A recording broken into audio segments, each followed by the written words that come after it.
పశ్చాత్తాపం అంటే ఏంటో తెలుసా? కూర్చొని ఏడవటం కాదు, మారటం. పశ్చాత్తాపం అంటే నిర్వచనం ఏంటి అంటే, పశ్చాత్తాపం అంటే కూర్చొని ఏడవటమో బాధపడటమో కాదు. చేసిన పాపముల నుండి మార్పు చెందటం, మారటం, తిరిగి దేవుని వైపు మళ్ళుకోవటమే నిజమైన పశ్చాత్తాపం. ఒక తప్పు చేసి ఆ తప్పుని గురించి ఏడ్చి మళ్ళా అదే తప్పు చేస్తూ ఉంటే అది ఎలా పశ్చాత్తాపం అవుతుంది? అది నిజమైన పశ్చాత్తాపం ఎలా అవుతుంది? ఒక పొరపాటు చేస్తున్నాం, దాని గురించి బాధపడుతున్నాం, మళ్ళా అదే చేస్తున్నప్పుడు అది నిజమైన పశ్చాత్తాపం కాదు.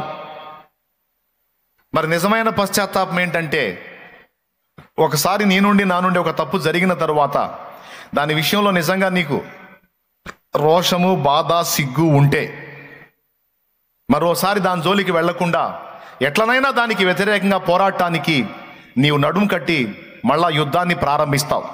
దాని నుండి తప్పించుకోవడానికి నీ వంతు నువ్వు ప్రయత్నం చేస్తావు.